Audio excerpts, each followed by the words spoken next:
Old city అగ్ని ప్రమాదంపై వివాదంపై అగ్నిమాపక శాఖ స్పందించింది. కాల్ వచ్చిన 3 నిమిషాల్లో స్పాట్ కు సిబ్బంది చేరుకున్నారని వివరించింది. ఫైర్ ఇంజిన్ లో నీళ్లు లేవన్నది అవాస్తవమని 4500 లీటర్ల కెపాసిటీ వాటర్ టెండర్లు ఉన్నాయని చెప్పింది. ఫైర్ ఇంజిన్ లో ఎలాంటి లీకేజీలు లేవని, భవనం లోపలికి వెళ్లేందుకు యాక్సెస్ లేదని వివరించింది. పైగా గ్రౌండ్ ఫ్లోర్ మొత్తం వుడ్ వర్క్ తో ఉందని, బైకులు, ఇన్వర్టర్ బ్యాటరీలు కాలిపోవడంతో ప్రమాద తీవ్రత పెరిగిందని చెప్పింది. ప్రాణాలు పణంగా పెట్టి సిబ్బంది పనిచేస్తే వారిపైనే ఆరోపణలు చేయడం సరికాదని ఆవేదన వ్యక్తం చేసింది అగ్నిమాపక శాఖ.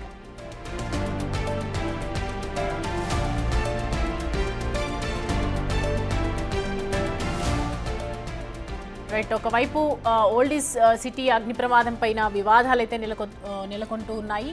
ఒకవైపేమో ఇటు అగ్నిమాపక శాఖ స్పందించడం జరిగింది. కాల్ వచ్చినటువంటి 3 నిమిషాల్లోనే అక్కడికి చేరుకున్నాము, మా సిబ్బందితో కలిసి వెంటనే ఫైర్ని ఆపే ప్రయత్నం చేశాము. కాకపోతే అక్కడ ఉన్నటువంటి అనేక కెపాసిటీ వాటర్ కావచ్చు, అటు ఫైర్ ఇంజన్లో ఎలాంటి లీకేజీలు లేవని చెప్తూ ఉన్నారు. భవనం లోపలికి వెళ్లేందుకు యాక్సెస్ లేకుండా ఉంది అని చెప్పి వివరిస్తూ ఉన్నారు. అలాగే గ్రౌండ్ ఫ్లోర్ మొత్తం కూడా వుడ్ వర్క్తో ఉంది. అలాగే బైకులు, ఇన్వర్టర్ బ్యాటరీలు అన్నీ కూడా కాలిపోవడంతో ఇక ప్రమాద తీవ్రత పెరిగిందని చెప్తుంది. ప్రాణాలు పణంగా పెట్టి సిబ్బంది పనిచేస్తే వారిపైనే ఇలాంటి ఆరోపణలు చేయడం సరికాదని ఆవేదన వ్యక్తం చేసింది అగ్నిమాపక శాఖ.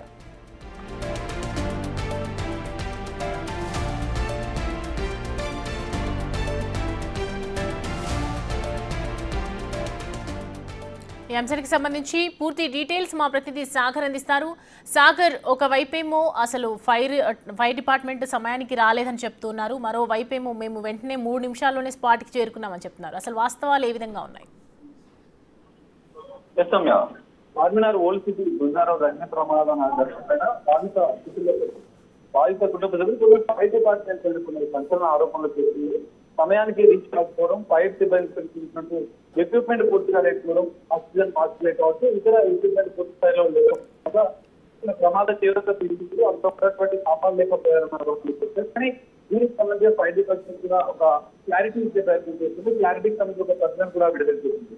అగ్ని ప్రమాదం జరిగిన వెంటనే వాళ్ళు కాల్ చేసినట్టు ఎవరైతే బాధితులు వ్యక్తులకి కాల్ చేసిన కేవలం 3 నిమిషాల స్పాట్ ఫైర్ చేసుకోవడం, 4500 లీటర్ల ఫైర్ ట్యాంకర్ ద్వారా మనకి ప్రయత్నం చేశాం. అగ్ని ప్రమాదం పూర్తిగా వచ్చిన తర్వాత కూడా సమీప వాటర్ ట్యాంక్ ట్యాంక్ ఫిల్ చేస్తూ మిగతా పక్కన ఉన్నటువంటి మిగతా ఫైర్ స్టేషన్ ఫైర్ ఇచ్చారు. దాదాపు 13 ఫైర్ ఈ ప్రమాదంలో వాడితో కూడా మనకు క్లారిటీ చేస్తారు. ఇటు మంటలు పెద్ద ఎందుకంటే అక్కడ ఉన్నటువంటి పక్కన ఉన్నటువంటి ఆ భవనం పెరిగి ప్రమాదం జరిగినటువంటి ఇంట్లో నాన్ వెహికల్ ఏదైతే 4-5 ఫీట్లో ఉన్నటువంటి ఎంట్రెన్స్ లో మంటలు పెద్ద వాళ్ళకి సంబంధించినటువంటి కొన్ని స్టాఫ్స్ ఉండడం, గుడెన్స్ సంబంధించినటువంటి స్టాఫ్స్ ఉండడం, గుడెన్స్ సీట్ ఉండడం, 2 ద్విచక్ర వాహనాలు, దానికి సంబంధించి ఏసీ కంప్రెసర్ బ్యాటరీలకు సంబంధించిన ఇన్స్పెక్టర్లు ఉండడం వల్లనే మంటలు పెద్ద రెస్క్యూ ఆపరేషన్ కూడా కొంత ఇబ్బందులు తలెత్తాయి. ఫైర్ సేఫ్టీ మెజర్మెంట్ కూడా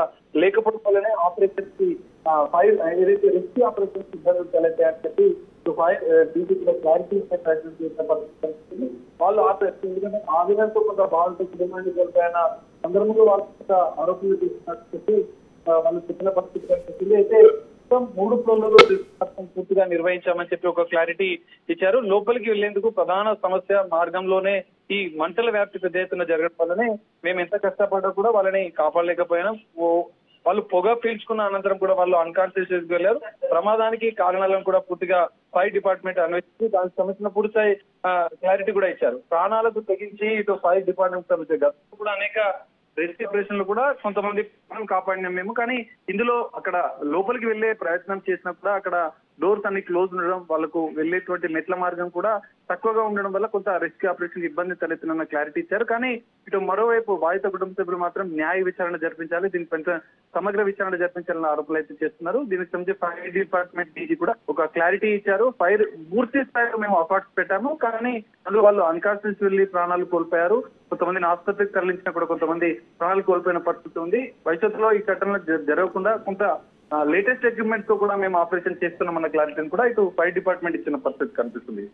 అయితే సాగర్, దీనికి సంబంధించి ప్రస్తుతం అధికారులు ఏం చెప్తున్నారు, మరి రియాక్షన్ ఏ విధంగా ఉంది? సౌమ్య వాళ్ళు కుటుంబ సభ్యులు, ఎందుకంటే దాదాపు 17 మంది దేశవ్యాప్తంగా సంచలనం సృష్టించిన అంశం ఈ ఫైర్ ఒకే ప్రమాదంలో 17 మంది కుటుంబ సభ్యులు కోల్పోవడంతో కొంత బాధతో వాళ్ళు ఆరోపణలు చేస్తున్నారు. కానీ దీనికి సంబంధించిన అధికారికంగా ఫైర్ డిపార్ట్మెంట్ అధికారిక ప్రకటన చేసింది. కేవలం నిమిషాల వ్యవధిలోనే అక్కడికి చేరుకున్నాం. 6 గంటలకు మాకు సమాచారం వస్తే 6 గంటల 12 నిమిషాలకు మాకు సమాచారం వస్తే 6 గంటల 15 నిమిషాలకు అక్కడికి వెళ్ళామని చెప్తున్నారు. మొత్తం ఆపరేషన్స్ కూడా ఒక fire DFO district fire officer ఆధ్వర్యంలో కూడా అందులో రెస్క్యూ ఆపరేషన్ కూడా ప్రయత్నం చేశాం. అందులో డిఎఫ్ఓ కూడా కొంత స్వల్ప గాయాలైన అనంతరం కూడా తన్ని ఆసుపత్రిలో చికిత్స పంపించారు. మిగతా విభాగాలకు సంబంధించిన అంటే పక్కనే ఉన్నటువంటి ఫైర్ స్టేషన్ అప్రమత్తం చేసి మేము ఎంతో సాహసోపేతమైనటువంటి రెస్క్యూ ఆపరేషన్ చేశాం. కానీ అందులో లోపలికి వెళ్లే మార్గం లేకపోవడం, భవనం చుట్టూకుంటా వేరే దారి లేకపోవడం వల్ల కొంత ఇబ్బందులు తలెత్తిన అంశాలను కూడా ఫైర్ డిపార్ట్మెంట్ ఒక క్లారిటీ ఇచ్చింది. ఇది ఎందుకంటే ఎంత రెస్క్యూ చేసినా కూడా అందులో లోపల కాపాడలేకపోయామన్న అంశాన్ని కూడా వాళ్ళు చెప్పారు. కానీ ఇక్కడ ఫైర్ డిపార్ట్మెంట్ కి సంబంధించినట్టు పూర్తిస్థాయి ఎక్విప్మెంట్ అందులో ఉంది. మేమంతా కూడా రెగ్యులర్ గా ఆపరేషన్ చేస్తుంటాము. గతంలో అఫ్జల్ గంజ్ లో జరిగిన ఆపరేషన్స్ లో కూడా దాదాపు 8 మందిని సురక్షితంగా కాపాడు. ఎందుకంటే పక్కన ఉన్న భవనం ఓపెన్ గా ఉండడం, లాడర్ ద్వారా వెళ్లి అక్కడ ఉన్నటువంటి చిన్న పిల్లల్ని కూడా మేము కాపాడాం. కానీ ఇక్కడ గుల్జారావు అగ్ని ప్రమాద ఘటనలో మాత్రం చుట్టూ ఇల్లు ఉండడం, భవనాలు ఉండడం, సో సహాయక చర్యలకు స్థానికులు కూడా సహజంగానే ఎక్కడైనా ప్రమాదాలు జరిగితే వాళ్ళు కూడా సహాయక చర్యలో పాల్గొంటారు. కానీ ఇక్కడ చుట్టూ భవనాలు ఉండడం, ఎలాంటి దారి లేకపోవడం వల్లనే కొంత రెస్క్యూ ఆపరేషన్స్ ఇబ్బందులు తలెత్తాయి. మార్గం మధ్యంలోనే మంటలు పెద్ద ఎత్తున వాటిని మేము ఆర్పే ప్రయత్నం చేస్తూ ముందుకు వెళ్లే ప్రయత్నంలో కూడా ఒక అధికారి ఏదైతే డిఎఫ్ఓ స్థాయి అధికారి కొంత స్వల్ప గాయాలతో ఆసుపత్రి పాలైన పరిస్థితి కూడా చూశారు. సో ఇవన్నీ కూడా అగ్ని ప్రమాదానికి సంబంధించినటువంటి కారణాలను చెప్తూనే ప్రమాదం పైన ఆరోపణలు చేస్తున్న కుటుంబ సభ్యుల చేస్తున్న నేపథ్యంలో ఒక ఫైర్ డిపార్ట్మెంట్ కూడా ఒక క్లారిటీ ఇచ్చింది. పూర్తిస్థాయి ఎక్విప్మెంట్, ఎందుకంటే తాజాగా వస్తున్నటువంటి టెక్నాలజీ ద్వారా రోబోటిక్ ఫైర్ ఇంజిన్ కూడా వాళ్ళు ఫైర్ సంబంధించినటువంటి ఎక్విప్మెంట్ కూడా యూజ్ చేస్తూ వాళ్ళు ఈ అగ్ని ప్రమాదం జరుగుతున్న సందర్భంలో సహాయక చర్యలు చేపడుతున్నారు. ఇవన్నీ అంశాలను కూడా ఫైర్ డిపార్ట్మెంట్ క్లారిటీ ఇచ్చింది. కానీ కుటుంబం మాత్రం న్యాయ విచారణ జరిపించాలని కూడా ఇంకా డిమాండ్ చేస్తున్న పరిస్థితి కనిపిస్తుంది. మరి ప్రభుత్వం ఇచ్చిన కమిటీ ఈ మొత్తం ఘటన పైన, అగ్ని ప్రమాద ఘటన పైన ప్రభుత్వం ఒక కమిటీ వేసింది. కమిటీ నివేదిక అనంతరం కూడా ఎలాంటి అంశాలు వస్తాయనేది మనం చూడాలి. Right Sagar, thanks for the updates.